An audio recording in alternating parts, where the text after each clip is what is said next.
do is fight back. Need to do is fight back. Well, a big good morning to everybody. I am your host this morning, this fine morning. My name is Samantha Renke, and before we do a proper introduction, let's go through some housekeeping. I want this experience to be as interactive and free as it possibly can be. So we do have BSL interpreters and captions all available. I really want everyone to be involved. I want lots of questions, and I want it to be a really amazing start to what is quite a miserable day. I am actually in Lancashire, and it feels like 2 o'clock in the morning. It is that dark. So, as I said, my name is Samantha Renke. I am your host. I am, I would say, a rather attractive blonde lady, considering I'm turning 35 on Saturday. I don't think I look too bad. I've got a lovely leopard print top on today with my very snazzy, very hipster glasses. But today isn't about me. It is about amazing creatives. So I just want to welcome everyone. Thank you so much for joining us. I hope you enjoy today's session. So what is exactly coming up for you all? Okay, so this session really is an opportunity to get a preview of some of the most exciting projects in development by disabled artists. I myself am a activist, presenter and performer, and I know how difficult it can be as a creative with a disability. So it brings me so much joy to be part of this session today. Today we are joined by four incredible creatives. We are joined by Nwando, Ebizie, Anna Berry, Jonny Cotsen, and Sophie Hoyle, and they were all going to pitch their work for us today, which is super exciting. First up, we have got the fantastic Jonny, followed by Anna. Then we're going to have a Q&A with them. We're going to have a short break, and then we're going to carry on with the rest of the session. So again, some housekeeping. You can type your questions into the chat box. If you want to raise your hand, so press the little button so you can wave your hand if you have different access needs so that we can see you, if you want to ask a question. But it really is about just having a really good time and getting to know these four creatives. So I'll be reading out the questions. Hopefully we'll have lots of them. And yes, so grab a cup of tea or coffee, whatever your poison is, sit back. And I would like to, first of all, introduce, let's have a look, who have we got? Let's introduce the lovely Jonny. I've already been chatting to him this morning, and I have got beard envy. I'm loving his beard. I just hope there's no food trapped in there. So Jonny, let's play your pitch, my darling.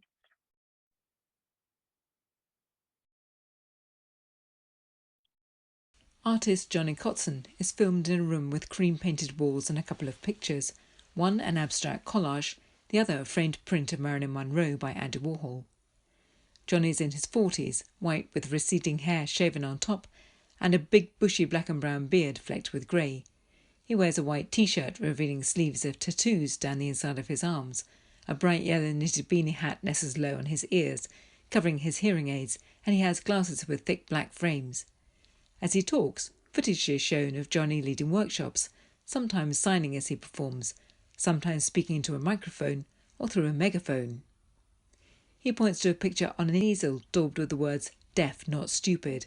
My name is Jonny Cotsen. I am an artist, a performance artist. I'm also an access consultant. I also do training and workshops around inclusion, working with individuals and large organisations in the arts sector. I've worked with Dirty Protest, Nova Theatre, National Theatre Wales. I was responsible then for setting up the Deaf Theatre Club at Sherman Theatre. I'm fortunate to be a trustee with Disability Art Cymru, and they've always supported me as an artist. Before I became a performance artist, I was actually a qualified art teacher, teaching in secondary school. I left my teaching practice because I wanted to have a social impact on how I see what the art should be, especially in Wales. So I decided that I wanted to tell my story, and how I would tell my story through making work for theatre. I'm a profoundly deaf man. I was born deaf. When I was born, my mum was given the advice, do not let him sign. The solution is that you have to speak, he had to speak, and then I wear hearing aids. So my mum, young and vulnerable, she had obviously never met a deaf person before, and always believed the best way is for me to be accepted, to be normalised. So she got me into speech therapy from the age of probably, she said when I was a baby or when I started talking. So I've always had speech therapy. 18 years later, I still have speech therapy. So I've been speaking for a long time. And within that 18 years, I've been having all kind of hearing aids. I remember back in school, it was almost like they were like it was like a straight jacket, almost like these big hearing aids. But what was really embarrassing by it, of course, everyone's running around. I'm running around with a big box up and down, and very often they were dangled out. Of course, technology and hearing aid evolved over time. They became smaller and smaller. But I'm conscious of the fact they're there, and I'm conscious of the fact who's in the room. There is a sense of embarrassment. There's a sense of being a bit ashamed. There's a sense of wanting to be accepted, but yet you always feel like a bit of an outsider because of these things you wear, and also the way I speak. But as I've got older, and I'm more embraced with my deaf identity. There is that thing about hearing aid student, kind of almost like feel like we're in the middle. So you've got the hearing world over there, you've got the deaf world pretty much there, and then you've got almost feel like, where do I belong? He sits in front of a sign reading, I am deaf. The work I like to develop is HHA, hearing aid. I came up with the idea after respond to my show, which is Loud, Not Always Clearer. I proposed the idea to Unlimited about creating a hearing aid for hearing people. I see HHA being an immersive piece for the hearing audience to experience how I experience noise, how I experience being in society and dealing with it. So that's what I think HHA is there for. It's about getting the audience or to become part of that journey. During the Unlimited R&D for HHA, we spent quite a long time thinking about identity, thinking about deaf history, thinking about communication. Things that come to my mind is empathetic, vulnerability, space, movement, visual, sound, all of those things, and I could bring all of them together and place that onto an audience. The R&D was a journey, an artistic journey that I wanted. I feel now the next step is thinking about what it is that technology can do. We spent quite a long time doing some audio sound, although it's a bit irrelevant to me that we tested out on other people with the combination of different sound in the way how we move. I like to work on that a little bit more. I worked with a brilliant designer who was thinking a little bit more about the product, what it could be. Although we didn't come up with a prototype or anything, she did illustration and some drawing what we think that it could be, and whether it's something that they could wear in their ear or is it something they could hold. So I like to spend the next phase of the HHA working on that. Jonny in performance bounces with energy on a stage lit red. I'm keen to use HHA as more of a creative exploration, that it takes you out of the norm of what the theatre space. But I think now it's more about, let's get out the theatre space. And of course, with the unpredictable things that's happening around venues, so it could work in an exhibition space. It could work outside this could also be explored at a virtual peak. I think it can be quite important, especially in the situation we're in now. So it's something that maybe could be worked in an online space. Jonny stands, fist punching. A sign behind him reads, "Boom!" I think it's really important for me that the HHA go further because I want people to experience it. I want people to have a greater understanding that there are people who wear hearing aid. There are people that, like my dad, who are going through this every single day, and it's almost like it's untold. Jonny photographed from behind, stage lights glowing through his ears, turning them pink, silhouetting his hearing aids. It could almost be a vehicle or a platform to think a little bit more about how do we relearn to communicate? How do we talk to each other? How do we really listen? How do we connect with the deaf world and the hearing world? I've always tried to be ambitious with my work, to use my lived experience to get that message across. And I want to go further with it, to showcase it to a wider audience. Jonny photographed giving a talk, his words displayed on a screen behind him. For me, it's really important. 1 in 6 people will lose their hearing. That's approximately 11 million people. So this story could one day be your story. Thank you for listening! ! Thank you so much for that, Jonny. It was a really powerful video, and I think what resonated with me is coming to a positive relationship with your disability identity. So thank you for sharing your journey.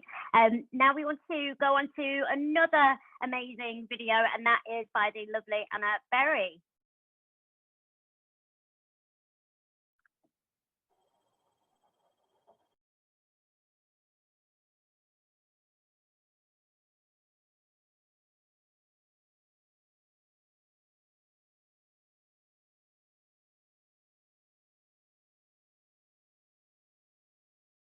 Over photos of her installation, text reads, "Breathing Room, Anna Berry."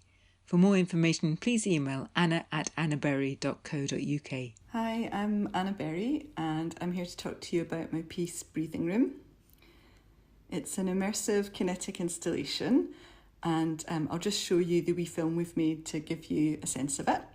The inside of a tunnel, leading from an igloo-shaped structure, is festooned with white paper leaves, heart-shaped, hand-sized, that retract and expand as if the structure is breathing.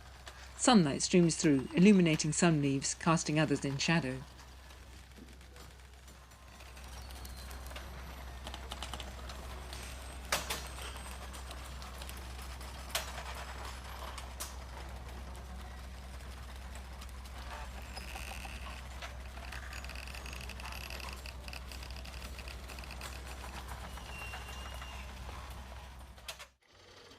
At night it's lit fuchsia on the outside, blue within. A caption reads, "AD, the sound of creaking and whirring of the breathing room." More text. Breathing room is a kinetic light installation in which a tunnel lined with cones breathes, creating a strange and otherworldly immersive experience. Lit amber, the leaves inside hang from central stalks like paper mobiles, or there are seams of some strange wisteria. Footage of the prototype model during light tests shows the metal bars of its external structure cranked by a sprocket and chain like a bicycle that shifts the metal frame, moving the leaves within.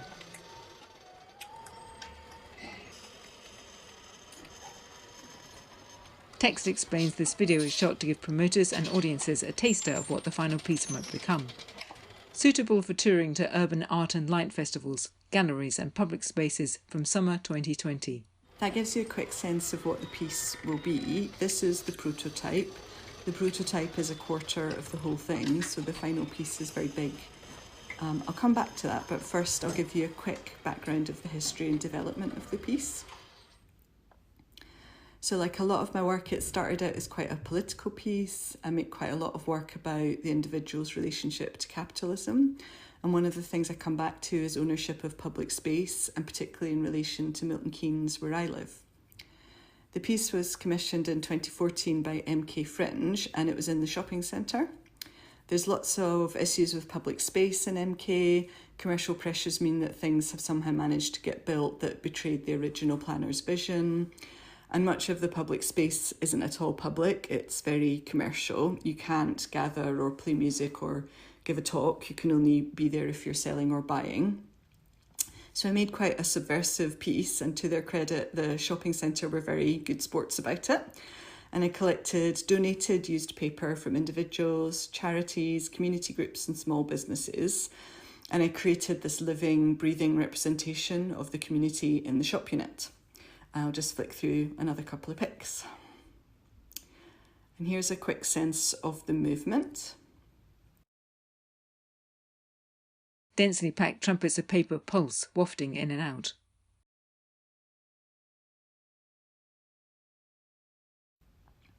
And here's a quick sense of the inside. Giant pom-poms of paper cluster.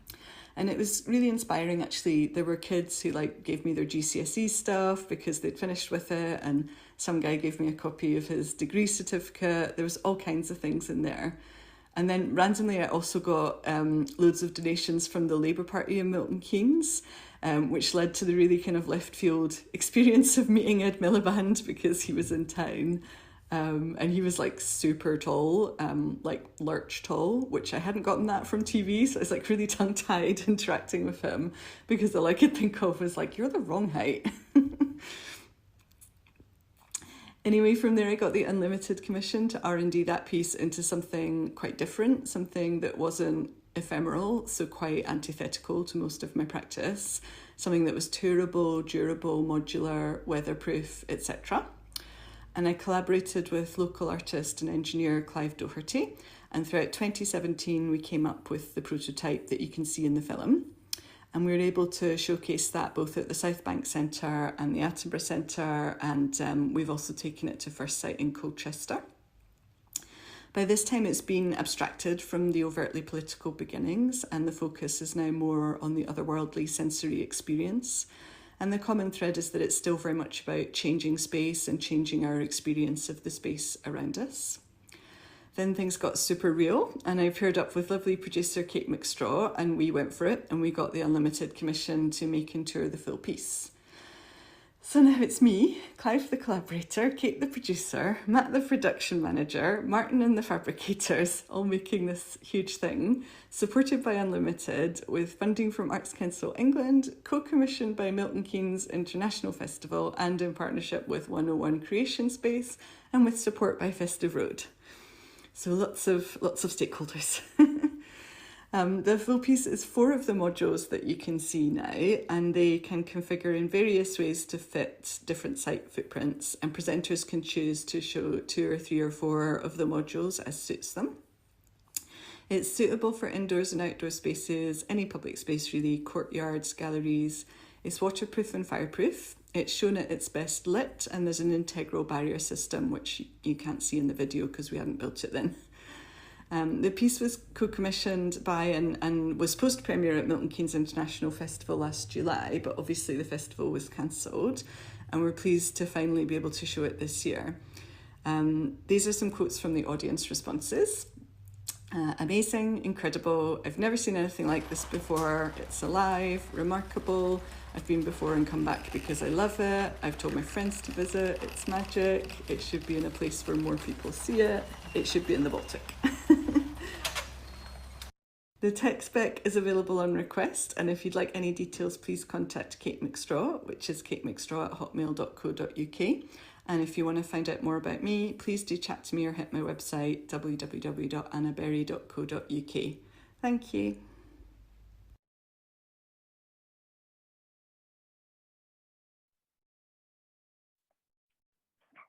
Thank you so much for that, Anna. I mean, it was absolutely magical. I can even see someone getting married under that, but equally a little bit terrifying, if I could actually say that. But thank you so much. It's something that I've never seen before. I just had some housekeeping very, very quickly. As we will be getting into the Q&As imminently, I just want to make you all aware of how you can get involved. So please use the QA box to ask a question, or if anyone would like to ask a question on screen for an access reason, such as BSL, please use the raise your hand function. I'm not even sure where that is, So I'm hoping you do in the Zoom. Oh, in the Zoom. So it is in the Zoom. And we can temporarily make you a panelist. Oh, that was a big mouthful. But anyway, let's get back to our lovely creatives. So Jonny and Anna, I think we're going to start with Jonny, if that's okay with you. I want to hear more about you. I think you're such an amazing guy. Your fashion is on point. And I think after COVID goes away, we are definitely going to hang out because you seem like my kind of guy. So if you have some questions, am I hanging on? Sorry. Oh, no, sorry. If you have some questions for Jonny, please put them into the chat box and I will do my best to read them out to you. Clearly not doing a very good job as it stands. I clearly can't read and talk at the same time. A bit useless this morning. I need more coffee, clearly. So please put your questions to the lovely Jonny, just about maybe his fashion sense or about his video, which was absolutely fantastic. I'm going to be quiet now and give you time to type your questions.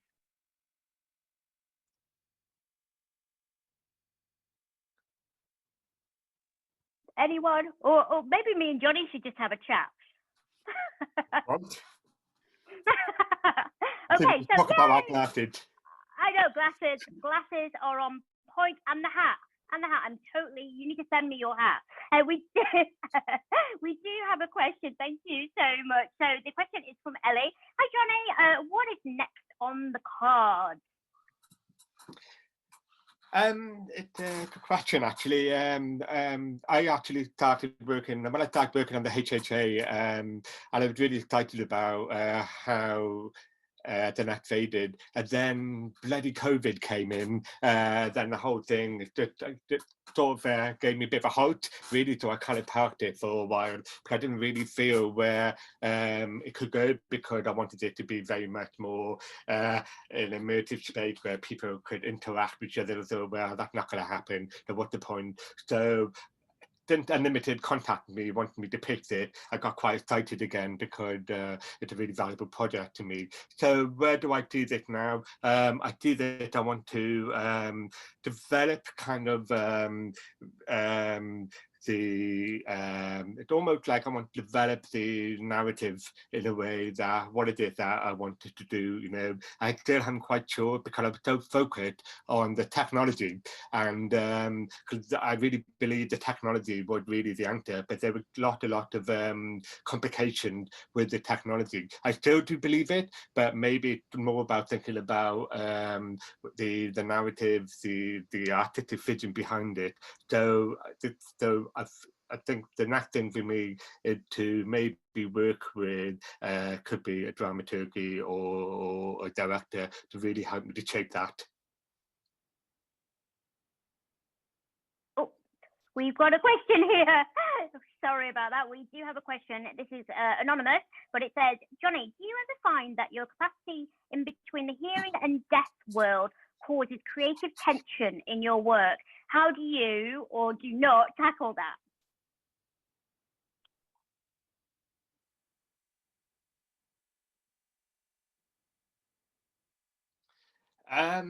Yeah, definitely. It's an interesting one because although I do understand sign language, I'm very much my preference would be speaking. So it's almost like trying to find the acceptance of pretty much the both worlds, the acceptance of the hearing world, where actually it could make it a bit easier for me because I have no idea what you're saying or what you're doing, but they accept me because I speak. And then I got the deaf world, where it's almost that I am accepting, but not fully accepting because maybe I don't sign or I don't sign well enough. So there is that tension. I see it more like a corridor, if you like, and trying to work out which door to go into, and it kind of like stuck in that middle. It kind of like I want all the doors to be open and then bring them together. So the tension there is very much in the middle. Thank you for that. So we've got another question, and I hope I pronounced this right. Ayelis, I apologise if it's not correct. Jonny, great to meet you. Identification question. I'm a composer, also wear hearing aids. It's a fascinating idea. Do you envision the hearing audience will hear in HHA experience? Thank you. That was the plan, I think. It would very much, the HHA would simply want just a device, a hearing aid for hearing people that they wear. And the idea is that they kind of like use that kind of experience. It's not so much the deaf experience, it's using that experience to see how it is that can they wear the device and be able to communicate. But it became complicated, it became really complicated. So maybe I'm thinking now, it is the HHA, it's a trigger. It's like a platform to bring in the two worlds, if you like, together in the middle, and somehow there is some kind of soundscape, visual movement that kind of bring them together. I don't know. Yeah, I'm kind of still blowing that. I'm just questioning whether it would always very much, you know, replicating the hearing aid and bringing it into another world, and to question whether is that possible, because you know, hearing aids are so different. We have high pitched, low pitched. I hear a sound I hear a sound that other hearing aid wearers don't. So it's very complex. But if we could do the more I've been thinking about it, the more I'm thinking, well, actually, maybe it isn't a hearing aid. Maybe it's about just trying to work with how we interact with each other, really, through movement, through visual, through sound, and finding what it is in that debate. That's really interesting. We have another question here from Abby. Hi there. Hi, Jonny. I love hearing more about HHA. If there was no limit, so proper blue sky thinking, what would you imagine for the work? Or what would the dream outcome be? Oh, I'd love to be an annex debate. I think it'd be that would be no limit. I would be an annex debate. It's so beautiful watching there. I know. I think for me, if there was no limit, I think it would be great if there was an actual prototype of a hearing aid, an actual hearing aid that people could wear and actually could, and here we go, here's the hearing aid, go out there and, you know, really experience that, and then really think about, you know, I'd almost like to educate yourself in a way. You think you might know so much, but actually it can give you more of an insight of what it's like to wear hearing aid. But really, it's about bringing, maybe making it a bit more theatrical into wearing the device and what you could do with it. That's what I think would be my the outcome. What I want to have if there was no limit to it. I really think, hope that I want to achieve that, but maybe it could be in a completely different way. Well, fingers crossed that will happen one day. We've got another question from Hannah. I love louder is not always clearer, and you, as a part of that performance, do you expect your voice and personality to be part of HHA, or is it likely to be more abstract and focus on sound? I think it's almost like the inspiration came from loud is not always clearer, because what what is it about loud is not always clearer? It's the journey of the audience come onto my journey, and everyone becomes part of it. And that's what I wanted to, or what we wanted to achieve part in that show. And you know, it's okay that I can't sing very well. It's okay that I can't dance very well. It's okay that I can't perform that well. But you're part of that journey, and it's very much like it's almost like a loud is not always clearer too. So so it's the empathetic journey that I want to get, and but really, you're right. I think it's going to be very abstract in a way. You know, you interpret it in how you want it to be, how you see it, in the same way that I guess you interpret how you see loud, not always clearer. I understand it could be a very complex project, but loud, not always clearer took me 5 years to develop. with Mr. Clark, who produced and directed too. So it's very much that I'm on that journey again and working with I get a hearing audience and a deaf audience together. Fantastic. Thanks so much. Now, I would like to introduce the lovely Anna. Thank you, Jonny. We can mute you now. You're done.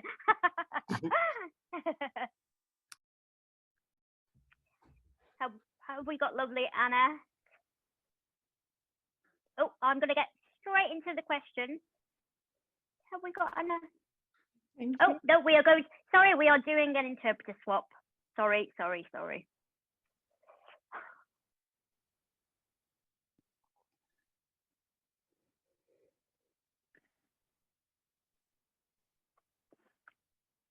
Okay, great. Anna, are we there? Yes, I'm here. Oh, hey, there you are. Hi. My apologies. We were doing an interpreter swap. So have we swapped over? I don't want to start. Yeah. All good. Okay, fantastic. So Anna, thank you so much. I absolutely loved your video, and I have already got a question waiting for you. So this comes from Rebecca, and it says, "Hi Anna, I found your installation really moving, provoking, and comforting. I've known a lot of people with respiratory conditions, and I'm recovering from long COVID." Oh, I'm so sorry to hear that, Rebecca. That must have been awful. I wonder how Corona has changed or not your own response to the work as it's grown, and the world's events have perhaps imposed a meaning on the work you didn't anticipate. What a fantastic question. Thank you, Rebecca. Hi, Rebecca. Gosh, I'm really sorry about your COVID. That sounds awful. It's a really complicated question. I feel like it'll take me a bit of time to answer that. People have really different responses to it. Some people are unnerved by it and find it a bit uncanny. A lot of the work I make is sort of organic and mechanical, and it can fall into a little bit of an uncanny valley and be unnerving for some people, but also sort of beautiful and profound for people experiencing it. And it's very experiential. It's really hard to sort of give people a video in a little box in front of their face. It doesn't convey the experience at all. So even the original one in the shop, a lot of people were like, oh, it's like being inside lungs, it's like coral. People had all kinds of very biological thoughts and responses to it, which was really interesting. And a lot of people would come back again and again just to lie in it and just be immersed in it. So certainly it's been a strange kind of confluence of circumstances for me to be building this and then COVID kind of making everyone think about breathing and that kind of thing. And it definitely has brought an angle to the work that we'd known it was in the mix, but now it's very prominent in the mix because of how everybody's feeling and what we're all going through in terms of sort of collective trauma with COVID. From a purely pragmatic sense, you know, one of the issues is always that you couldn't have that many people in the work at once. And that previously, when people were looking at a kind of bums on seats model for booking things, was a disadvantage. Now that it can be a socially distanced piece, that turns on its head to be an advantage. So just the pragmatics of it are quite useful, I guess. Did that answer everything? I think it did. Thanks for that. So we have another question here, and it's anonymous. You're all being very cryptic today. Hi, Anna. Your work is beautiful. How do you find light play a part in your work? I think it's always incredibly essential, and that's partly because my background is as a photographer, and I am always very clear that you could make everything very, very pretty, but when you record it, if you haven't lit it well, it's kind of like shit. And I have to admit, there are times when I have made things that look a bit shit, but I've made them really beautiful because of how I've lit them and photographed them. So it's always something that's in the forefront of my mind. With all the installations I make, it feels like you do all of that work, and all of that work would kind of be for nothing if then you don't light it well.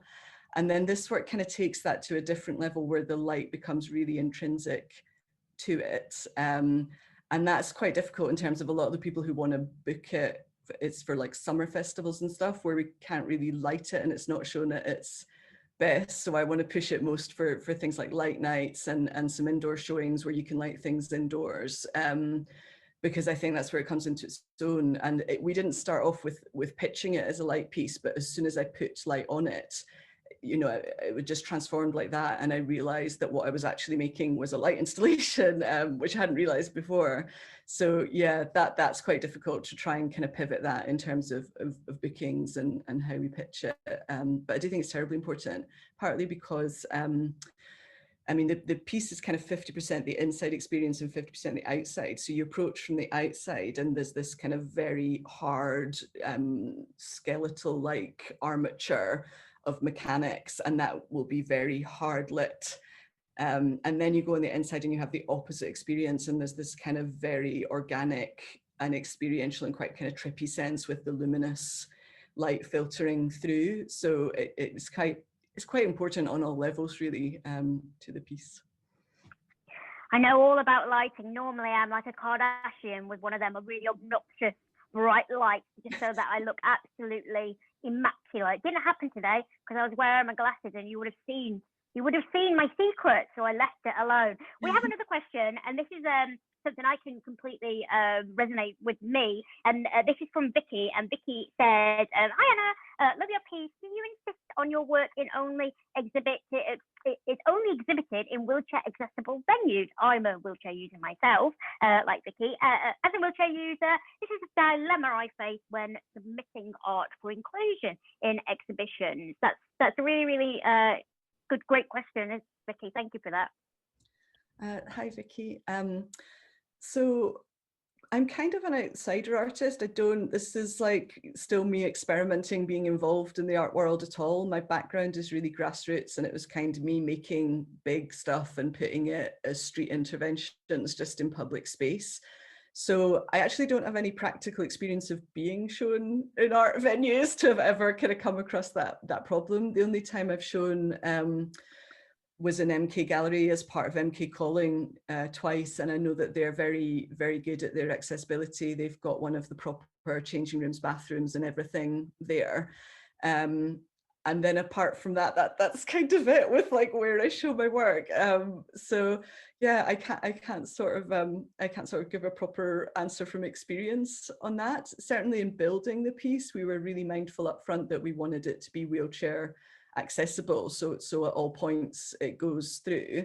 And in the first venue that we think we'll be showing at in Gloucester, we were very mindful that we wanted it to be wheelchair accessible, and they've got a little one of those little special lifts. It's just like a sort of little square that goes up and down levels, but all of that stuff is there, so we've been able to make sure of that so far.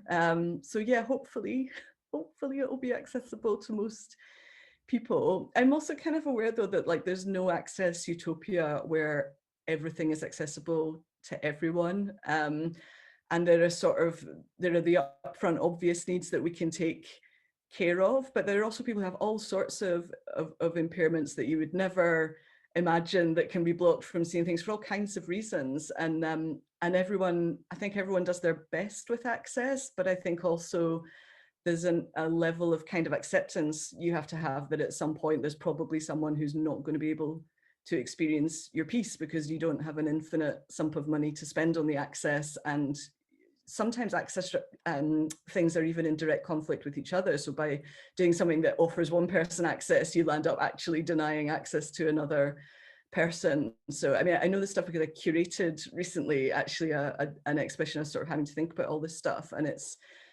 much less black and white, I think, than people sometimes like to think in the world of disability arts. But yes, I mean, ultimately, yes, we strive on every level to be as accessible as possible and to be as wheelchair user friendly as possible. Yeah, and I think it can be very, very difficult. And I think sometimes just getting your foot in the door, you can then hopefully make change for the future. I think we've got time just for one more question. We've got Noah here. Noah, will there spaces for sitting or lying down designed into the full size installation, or is it more designed as a walkthrough installation? So I think that very much depends on the programmer and where it's shown. I mean, from the start of the original installation, I wanted it to be a space people could just be in for a set period of time. And then with the kind of mentality of festivals, which has a very kind of count the numbers of feet mentality, they would often want it to be more pushing people through sausage machine style. And I think there's also different viewing styles that individuals have. Some individuals will want to spend time with it, and other individuals will want to take a selfie and sod off, you know, and you've got to kind of try and cater for that. So I think one of the things we'll encourage programmers to do is to set aside slow viewing times where, you know, far fewer tickets are issued, so people can then spend half an hour in it if they want, and other times where there's a speedier flow. Thank you so much. It is time for a 15-minute break. Go and nip to the bathroom, or like me, go and make another cup of tea. But we will see you all back here with our final guest. Thank you.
I never know that someone says that to me before.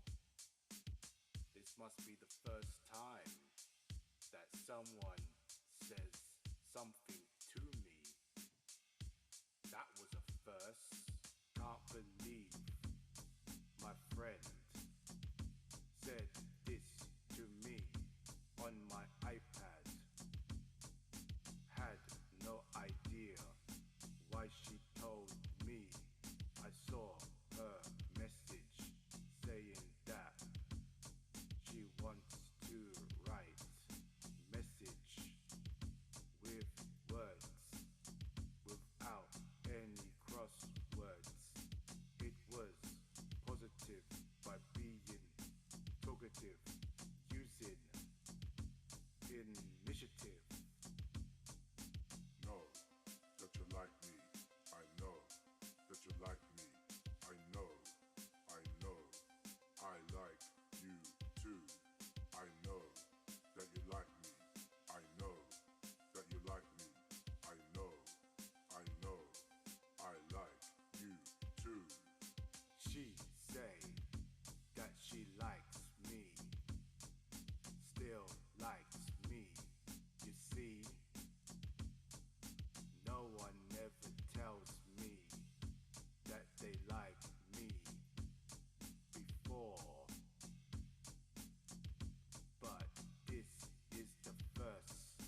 you see that bird on my finger?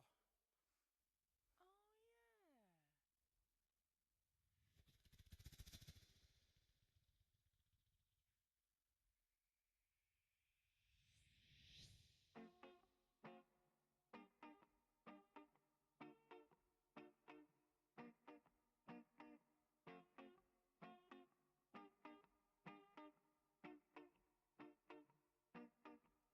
I wanna sing a love rock song for the birds and the bees. I wanna sing a reggae song. Here it goes, nice and easy. Tweet, tweet-a-dee-dee-dee-dee-dee, tweet-a-dee-dee-dee-dee-dee, tweet, tweet-a-dee-dee-dee-dee, tweet-a-dee-dee-dee-dee. If Adam would leave it alone, we'd be in a harmony. So why did he take this poisonous apple? So when I feel like birds in the trees now, tweet, tweet-a-dee-dee-dee-dee, tweet-a-dee-dee-dee-dee, tweet, tweet-a-dee-dee-dee-dee, tweet-a-dee-dee-dee-dee. If we looked around and see God's beauty, would it change how we feel? We have to smile at the sun and love one another. We'll be free like birds in the trees now. Tweet, tweet-a-dee-dee-dee-dee, tweet-a-dee-dee-dee-dee-dee, tweet, tweet-a-dee-dee-dee-dee, tweet-a-dee-dee-dee-dee. Hey now, hey, we are all the same now. Hey now, hey, we are all the same now. Hey now, hey, we are all the same now. Hey now, hey, we are all the same now. Hey now, hey, we are all the same now. Hey now, hey, we are all the same now. Hey now, hey, we are all the same now. Hey now, hey, we are all. Hello everyone and welcome back. I hope you are well replenished. We have a new guest actually. My cat Lola has decided to break through, so that should be fun. Hopefully she won't jump on my laptop, but we'll see how we go.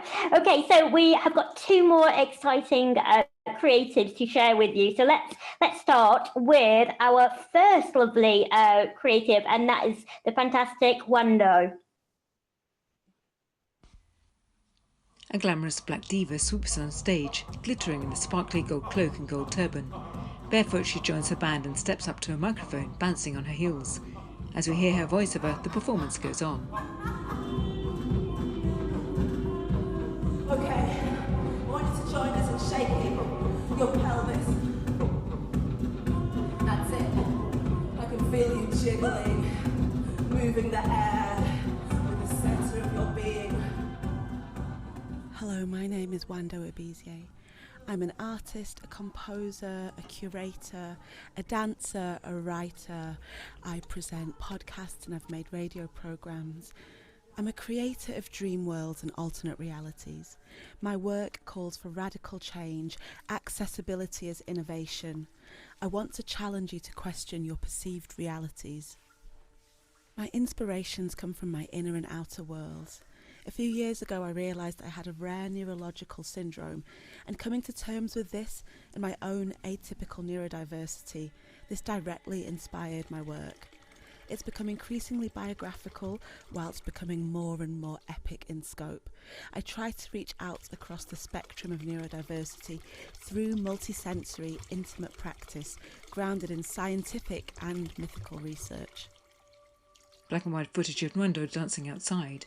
I live in West Yorkshire in a small little village up in the moors, and have performed and presented my work across the UK and around the world. In colour, in futuristic costumes with psychedelic backgrounds of fizzing lights. Today I'd like to tell you more about my new experimental opera, Hildegard, Visions, which you saw at the start of this video, and also about my large-scale immersive installation and sensory environment, Distorted Constellations. People walk through projected beads of light. Black screen, caption Hildegard Visions. Hildegard Visions is an immersive opera inspired by the works and life of Hildegard von Bingen, the 12th century nun. It's a multi-sensory experience of sound, movement, taste, texture and scent. I've long been fascinated by Hildegard. She was a Benedictine abbess, composer, writer, proto-scientist and mystic. She was not only visionary, but also uniquely for the 12th century.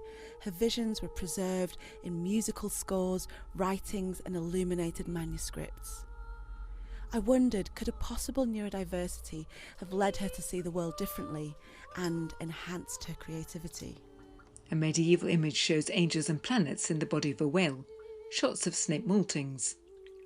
Hildegard Visions is both installation and performance, taking place over multiple days. Audiences will wander through a series of rooms, including a taxonomy gallery, a kitchen garden, and a communal area for writing and contemplation. Herbs spill from pots. I'm also constructing my own vision of a ceremonial bathing space, inspired by hammams and global bathing cultures. It brings together influences from the worlds of bathing, purification rituals from different religions. This will come to life at East Street Arts Season for Change Festival in Leeds this April, before joining the larger Hildegard production. Sketches for the installation show the bathing structure, a geodesic dome housing a heated bench with an arched but level opening. Then footage of Nwando leaping through an audience lit by torches. Members of the audience draped with tinsel jitter in trance as lights strobe. Finally, audiences will come together for a performance ritual. They will be singing electronic soundscapes, dancing, sculptural light installations, and ritual that connects us to the ecstasies of religious visions.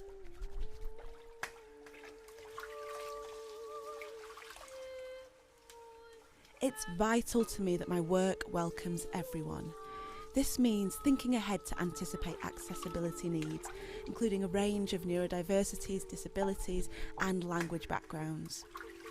We will offer home care packages for those who cannot or prefer not to attend, with music, sensory objects, and instructions for a home care ritual. With support from Mahogany Opera, Hildegard Visions will premiere in 2023. Today, I'm excited to talk to anyone who's interested in joining us as a co-commissioner. Nwando wears black sparkle spandex as she moves through a crowd. A black screen captioned Distorted Constellations. Points of white light swirl, creating interlocking patterns like dots on Aboriginal fabrics but in 3D. Welcome to Distorted Constellations. I invite you to enter an Afrofuturist mythical landscape that explores what it's like to see the world through someone else's eyes. This large-scale installation immerses the audience in the imagined landscape of my brain. It's inspired by my rare neurological syndrome, visual snow, which causes visual distortions such as swirling colours, translucent dots, auras. I propose an acceptance of a neurodiverse spectrum as a radical way to make changes in society, so that all diversity is allowed space to flourish. With initial support from the Wellcome Trust, so far Distorted Constellations has been presented at Brighton Festival, Home in Manchester, the Science Gallery in Melbourne and more. It also includes a series of rituals and events, including opening and closing ceremonies, panel discussions and happenings featuring local artists and scientists. A sign of signs as Nwando conducts a ritual. Distorted Constellations also exists as an immersive online experience which envelops audiences in the sensory space of the work. The online experience has been designed on an AI game engine so that the audience can move freely through the installation and interact with it to discover images, sound, videos and other rich content. The projected lights appear as mesh as fine as cobweb. Today, I'm interested in talking to anybody who would like to programme Distorted Constellations, either as a multi-day live installation and event series, or online. as a time-limited virtual interactive experience. The mesh forms shapes. Constantly moving, they fade and vanish, leaving the screen black. Caption: contact assistant at nwandoebizie.com, spelt NWANDOEBIZIE.com. Well, that was absolutely incredible. Thank you so much, Nwando. Can I just say, outfit goals, you're actually making our Jonny run for his money with all them fantastic outfits. Thank you and welcome. So next up, obviously, last but of course not least, we have the fantastic Sophie. White letters on a black screen read Psychic Refugee, Sophie Hoyle. The same words plus 2020 are printed on a business card, beneath which in the lower left-hand corner there's a thumbnail close-up of Sophie. Later, text replicating Sophie's words appear both in Arabic and English, followed by screen grabs from her website and photos from Palestine, a gash of new road alongside a border wall, a long line of people snaking towards a border post, a security gate in the wall, a concrete checkpoint wrapped with razor wire, kids in dusty streets passing armed soldiers. I'm Sophie Hoyle, an artist and writer whose practice draws on personal experiences of being disabled, queer, non-binary and part of the Middle East and North African diaspora, and relating these experiences to wider forms of structural violence. From direct experience of psychiatric conditions and trauma, or PTSD, post-traumatic stress disorder, I began to explore a critical political approach to mental health conditions in terms of causes, the process of diagnosis, and the provision of treatment. Psychic Refuge is a project led by myself to explore mental health, trauma, and its treatment in Palestine, to produce a collaborative online resource and series of discussions. Overall, the project aims to generate dialogue between different perspectives on mental health and trauma, trying to bridge the biomedical, theoretical, and the personal, and bring in perspectives from grassroots activist movements. As part of this, I undertook an initial research trip to Palestine and had discussions with mental health NGOs there in December 2019.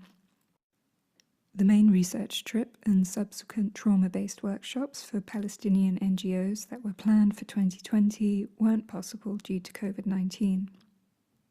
So the project adapted and shifted to this new context with more emphasis on the collaborative website and its accessibility and sustainability as an ongoing project open to future developments. The website draws on my wider research into Palestine, giving a short introduction and outline for people who may not be familiar with the political context there, and an overview of how politics impacts mental health and healthcare provision. Some of the main concerns for accessibility included health conditions that can affect how you navigate online spaces. So we tried to include alt text, audio descriptions, and tools to change the font size and contrast for greater readability.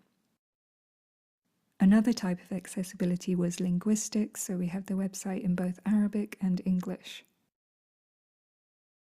So we're collaborating with Arjun Harrison Mann, who is part of Studio Height, a London-based design studio. They aim to be responsive to different sociocultural contexts and explore the politics of communication.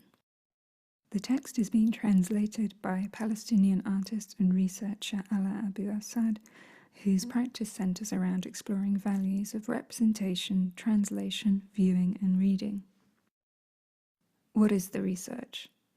Some main questions might be: why Palestine? Why is this relevant to a UK context? Why is this a political issue, and why is it a disability rights issue? Palestine has been under military occupation by the State of Israel since 1967, making it the longest military occupation in history. Palestine is both a unique situation, but also one that follows a historical pattern of settler colonialism. Why is this relevant to people in the UK?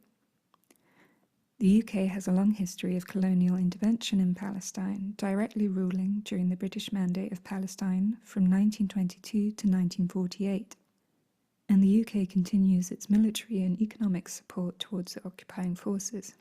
Palestinians face ongoing displacement, military occupation, human rights violations, and apartheid or segregationist policies which impact all areas of life, from the home, family, school, employment, and healthcare. Mental health conditions in Palestine, which constitutes the West Bank and the Gaza Strip, include depression, anxiety disorder, and post-traumatic stress disorder, where rates of PTSD in Palestine are one of the highest in the world outside of areas designated as active conflict zones. PTSD is classed as a type of anxiety disorder that can develop when someone experiences or witnesses a traumatic or extreme, often life-threatening event. This leads to symptoms that disrupt daily life and the ability to form relationships with oneself and others. The effects of trauma can be lifelong for an individual as well as intergenerational, being passed on to children through behaviour and epigenetics. Therefore, there's a need for longer-term infrastructures for sustainable care. The geographical fragmentation of Palestine by occupying powers makes it harder to organise and administrate a centralised healthcare system and for NGOs to deliver aid.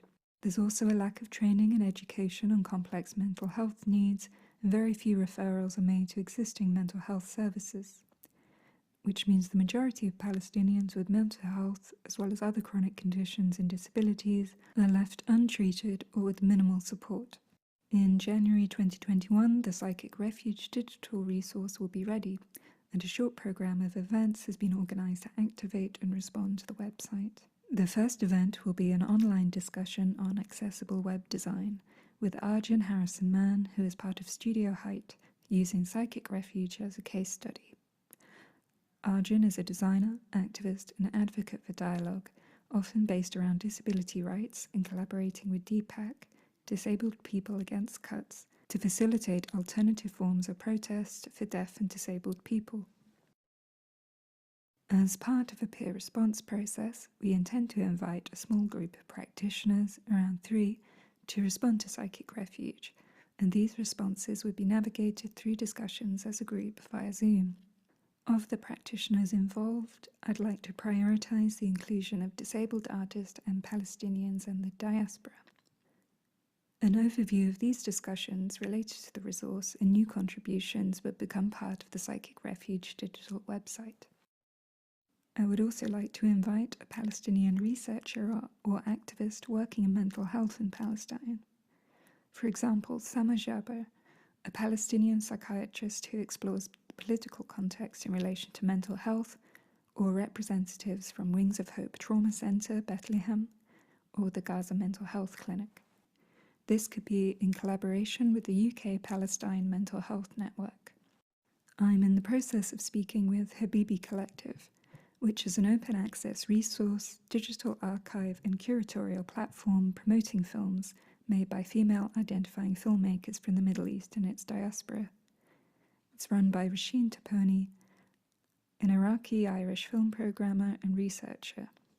Though we may be able to go ahead with an initial event, we would like to develop this into a film series, and there are costs involved in this. In working with artists and filmmakers internationally, to pay the filmmakers involved, as well as the logistics of linguistic translation, contact and negotiation with distribution agencies, and obtaining international rights for the films. There are specific arts organisations in the UK with ties to the Middle East, but they're not often bringing in aspects of disability and health. The text on the website is relatively short compared to the amount of research undertaken. It was edited and reduced in order to be more accessible in terms of readability. However, it would be great if there were other opportunities to expand upon this, to share all the amazing research done and produced by Palestinian artists and researchers.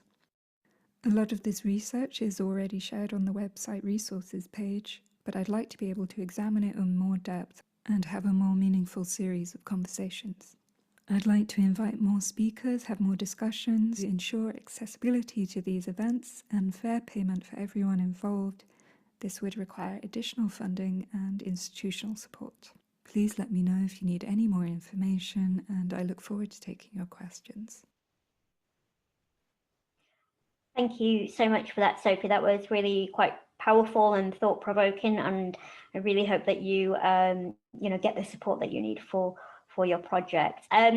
We are now opening up our questions once again, so please ensure that you fill them into the Q&A box. I did have a question, but it's disappeared. Where has that gone? We're going to ask both of our final creatives. So if you do have a question, please don't be shy. Pop them in. I wonder where that one went. I'm not imagining this. I'm sure there was a question there. No, I don't know. I'm so rubbish at technology. I do apologise. This is from Anonymous. So thank you, whoever you are. So let me read it out, and maybe Nwando, you can perhaps summarise what you've typed out there. So it says here, love the scale and spectacle of the work. How do you ensure thematic clarity across the elements, especially since many are experienced unguided by the practitioner? That's a complex question, and I'm glad that you understand it. So I will let you take it away.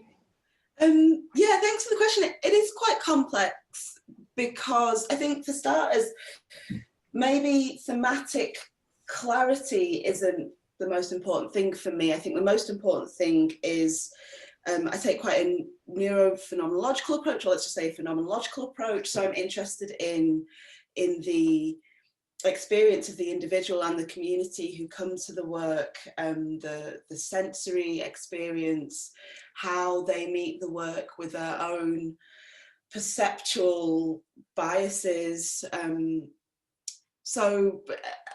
actually both the pieces are very guided. I'm interested in creating ritual experiences. That's, I guess, my framework as an artwork to be experienced, is that they're ritual experiences that people are guided through. So even if I'm not physically there, there is always guidance through the experience. So that might be, it might be me as the artist. Actually, so far, I have been very front and centre in both of the projects, although I'm taking a step back now. But there's, like, for example, in Hildegard, there'll be multiple performers. There's the ritual framework, which guides you in certain ways. There's the sensory elements, sound, light, smell, which can guide you in different ways, or even just like ritual instructions to be followed. Yeah, I don't know if that answers the question. Hopefully it does. Sounds good to me. We actually have another question for you, and it says, hey Nwando, when is your work coming to East Street Arts in Leeds? So I think they're looking for a specific date, or is that to be decided? Yeah, so that's going to be in April this year, and we're doing, so because the Hildegard project is very large, we've been creating sections of it over the last 3 years, in like, so sectioning off bits of it, and we'll be bringing the middle section of it called Extreme Unction Volume 2, which is going to be like the hammam inspired section, the ritual bathing purification section. Yeah, and that's going to go to East Street Arts in April. We think around like the 20th of April, hopefully running for about 10 days. But if it's not physically there, then there is a version of it which is basically sending out the ritual instructions and at-home care packages to people, so people will be able to book on for that as well. So yeah, April. Perfect. Make sure you put it in your diaries. Hopefully, if we are actually allowed out of lockdown, that is. We just never know nowadays. Have we got any more questions? I think we've still got a little bit of time. If anyone has any questions for our two final wonderful creatives. This is where the tumbleweed goes past. Maybe I can find my cat Lola and she can do some sort of trick for everyone. Hurrah! We have one more question. Okay. Hi, Nwando. I'm wondering how you recreate your work in the home care packages. This is something I'm actually very interested in hearing. What are the considerations or the must-haves for the packages? I love being able to use home care packages to participate in events at home and wonder what the process is for designing accessible packages. Fantastic question. Yeah, I think that is a great question, and I think that, I mean, for me as a human, just as I've developed my solo work, I've just always been trying to make everything more and more accessible, and so I guess my theory around it is about the multisensory nature of the piece. So I think one thing is definitely about working with people with different disabilities. You've got to involve them to understand what's going to be useful and interesting and beautiful and life-giving for them, what's missing, what are the needs. But also working from a multisensory perspective, I think helps with that. So I think that, if there's one sense that somebody doesn't have, there'll be another sense that they do have that is perhaps more potent to them. So it's bringing in different elements that can excite the different senses. And first of all, I've been learning about the different senses, because there's quite often a lot of people don't know how many different senses we have. And so once you kind of work from that knowledge, you can be a lot more expansive. I mean, for this particular piece, it's inspired by so Hildegard von Bingen, who was an anchorite. The anchorite ceremony for medieval nuns in Germany at this time was basically a death ritual that you went through, and part of it was this purification, so being anointed with oil and water. And so that's something that I'm drawing on. A lot of different religious rituals and rites have that kind of element of using water or oil with the idea of purification, refreshing, rebirth, the rebirth within a death ritual. There's we're at home, we're locked down, there's a stasis, there's a stillness, we're in the dead of winter. Something I think really beautiful about being given something that can speak to a rebirth within that. And so there'll be a lot of consideration to scent, because smell can be really helpful for feelings of stasis, for any kind of like downward feelings, because of the way that the olfactory system connects with the limbic system. So I've also been really rushed in answering, it's a really big question, but I feel a bit rushed. That's probably just me though, I don't think anyone's rushing me. So yeah, there'll be a lot of consideration to scent, a lot of tactile consideration, and a lot of bringing people to the awareness that they can do these kind of actions themselves normally. So it's the work that I do, I always try to want to open up people's minds to what they can do outside of the context of being in a performance and engaging in a performance that someone else has set for them. Yeah, and things to make. There'll be things to eat, things to do, ways to move, things to listen to, things to see, perspectives to shift.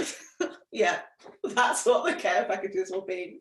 I think that was a fantastic answer. So well done. I think you kind of touched upon, it's about asking the disability community, what exactly they would want to get out of these packages and talking to them, and then evolving it from there. So I think you're definitely in the right direction with regards to that. So I'm actually really excited. I might have to come along myself. I'm in Lancashire at the moment, not Leeds, but not that far. Close by. Have we got any more questions? Because I think we've got about 5 minutes left. If not, I suppose we can kind of say our amazing thank yous and to everyone involved today. Is there no more questions? Yeah, do you know what? I think I'm taking the stance now. I'm gonna a few minutes early, 4 minutes early. I'm gonna wrap everything up. Not one because I could actually go to the toilet right now. Too much coffee this morning. I wanted to say thank you so much to everyone that participated today. I really hope that you enjoyed and you got to go away today with a lot of food for thought. And I hope that you all, keep tabs on everyone involved today, because it seems like these projects are, that they've got so far to go in many, many ways. And it would be nice to, kind of follow that journey. I know that I will definitely be doing so. I'm checking that I've done everything today. So I think everything's going to be uploaded, so you can actually return to the conversation as I understand it, and the questions will be there. Can I say, Rebecca, who said that she has COVID or had COVID, I really hope that you feel better soon, and everyone to stay safe and well, and yeah. Thank you so much. Thank you for putting up with me as well, and I really appreciate it. So I think I'm going to pass over to the organisers. Let me have a look. Thanks. Yeah, thank you for everyone that got involved. And yes, thank you so much. I'm just reading. I'm really not good at multitasking. I totally need to work on that. Lots of love. I am now off to go and do a ITV interview.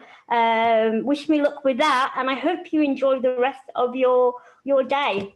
I'm signing out. Thank you, everyone. Thank you. Much love.